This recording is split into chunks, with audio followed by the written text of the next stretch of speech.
किसी समय की बात है। एक समृद्ध राज्य में एक राजा रहता था। राजा बड़ा शूरवीर और नेक दिल था। राजा अपनी प्रजा से बहुत प्रेम करता था और प्रजा के दिल में भी राजा के लिए बहुत इज्जत थी। राजा की दो रानियां थी। दोनों रानियां निसंतान थी। राजा सभी मंदिरों में जा जाकर पूजा पाठ करते, घर में पूजा पाठ करवाते। दोनों रानियां भी भगवान से विनती करती रहती, पर फिर भी दोनों रानियां मां नहीं बन पाई। एक बार एक सन्यासी उस राज्य से गुजर रहे थे। राजा के दरबार में सभी लोग कहने लगे कि वे सन्यासी बहुत ही महात्मा हैं। क्यों न उन्हें राज दरबार में बुलाकर इस समस्या को हल करने के लिए विनती की जाए। राजा ने कहा कि सन्यासी को आदर से महल में बुलाया जाए। वे महात्मा जब महल में पहुंचे तो राजा ने दोनों रानियों को बुलाकर कहा, महात्मा का सत्कार बड़े आदर के साथ होना चाहिए। बड़ी रानी उसी समय तैयार हो गई और महात्मा को बड़े आदर के साथ खाना खिलाने लगी। छोटी रानी ने महात्मा के फटे कपड़ों की ओर देखा और उनकी सेवा करने से इनकार कर दिया। छोटी रानी को अपने रूप और धन का बड़ा घमंड था। कुछ दिनों पश्चात महात्मा जाने के लिए तैयार हो गए। जाने से पहले बड़ी रानी को उन्होंने खूब आशीर्वाद दिया और कहा, बहुत जल्द ही इस महल में बच्चों की आवाज सुनाई देगी। बड़ी रानी तो बहुत खुश थी और सचमुच कुछ ही दिनों के भीतर वह गर्भवती हो गई। ये खबर राजा के पास पहुंचते ही राजा बहुत ही प्रसन्न हो गए। प्रजा तक उसी वक्त खबर पहुंच गई कि राजा अब पिता बनने वाले हैं। पूरे राज्य में लोग खुशियां मनाने लगे। बड़ी रानी का सम्मान बहुत बढ़ गया और उनकी देखभाल करने के लिए और भी लोग रखे गए। उधर छोटी रानी के मन में बहुत ज्यादा ईर्ष्या हो रही थी। रात दिन वो ईर्ष्या से जलने लगी थी। सोच रही थी कि अभी से बड़ी रानी का इतना आदर हो रहा है, न जाने बच्चे पैदा होने के बाद कितना ज्यादा आदर होगा। छटपटा रही थी छोटी रानी। उसने राजमहल की दाई को बुलावा भेजा और उसे ढेर सारा धन देकर अपने साथ शामिल कर लिया और दोनों मिलकर बच्चों के आने का इंतजार करने लगे। समय पर रानी ने दो बच्चों को जन्म दिया, एक बेटी एक बेटा। दाई ने तुरंत बच्चों को एक झांपी में रखकर छोटी रानी के पास ले गई और उसके बाद बड़ी रानी के पास दो पत्थर रख दिए।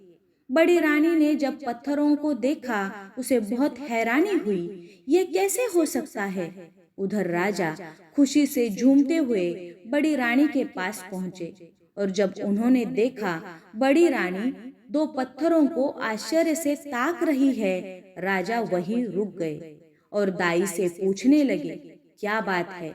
दाई ने कहा, बच्चे नहीं पत्थर निकले। राजा को बहुत क्रोध आया। बड़ी रानी को उसी वक्त बंदी गृह में कैद कर दिया।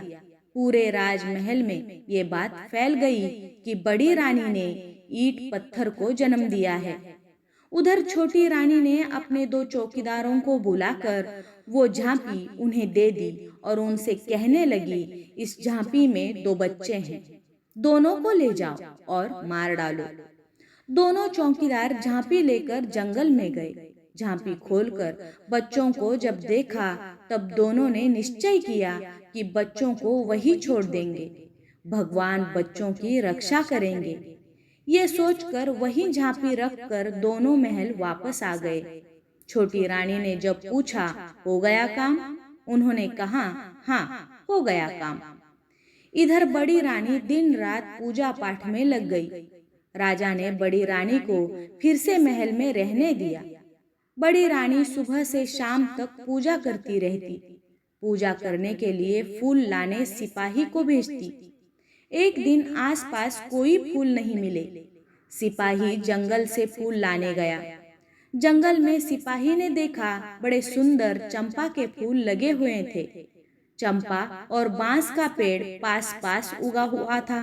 सिपाही फूल तोड़ने के लिए जैसे ही नजदीक आया, चंपा के पेड़ ने कहा, ए भैया बांस। बांस के पेड़ ने कहा, क्या बहन चंपा? चंपा ने कहा, राजा के सिपाही फूल तोड़ने आए हैं। बांस ने कहा, लग जा बहनी आकाश। जैसे ही बांस ने कहा, वैसे ही चंपा का झाड़ ऊपर की ओर बढ़ने लगा। बढ़ते बढ़ते वो इतना बढ़ गया कि सैनिक फूल तक नहीं पहुंच पाए।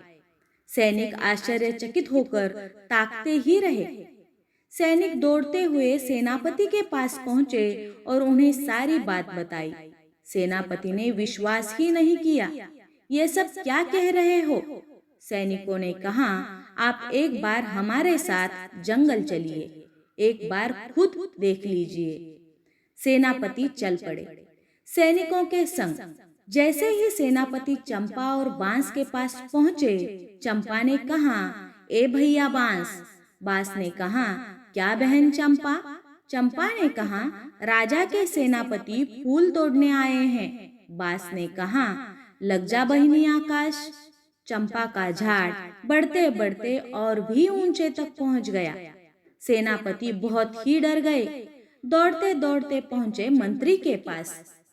अब मंत्री चल पड़े देखने के लिए। चंपा को ऊपर से दूर तक दिखाई दे रहा था। उसने दूर से ही देख लिया कि मंत्री जी आ रहे हैं और उसने कहा, ए भैया बांस।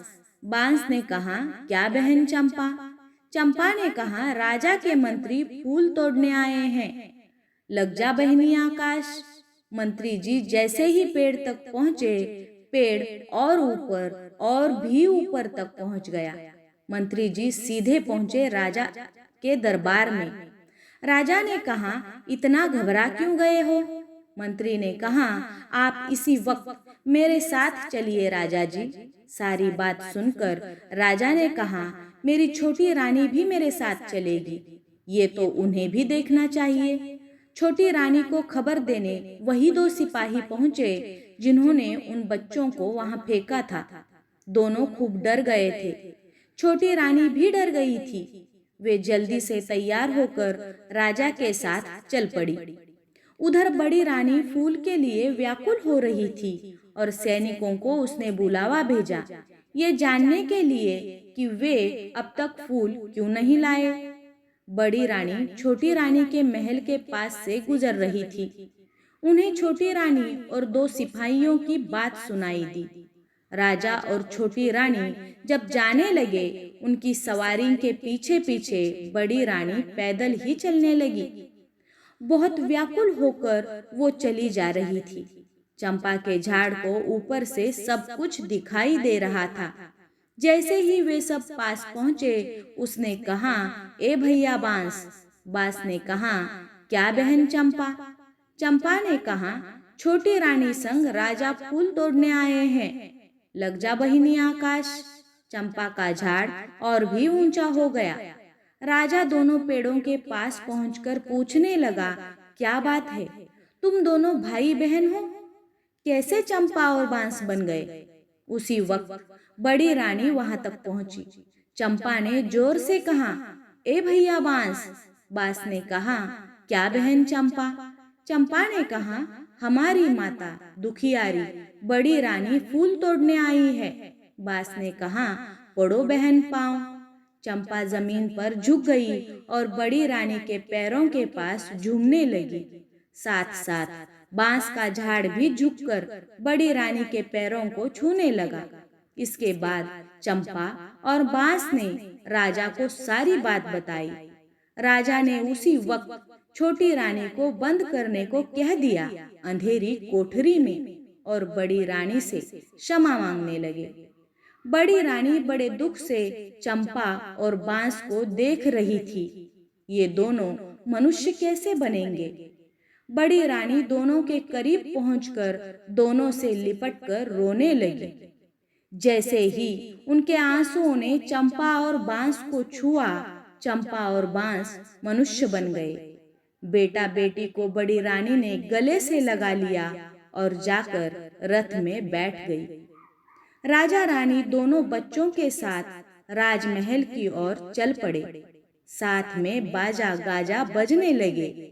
पूरे देश में खुशियां फैल गई।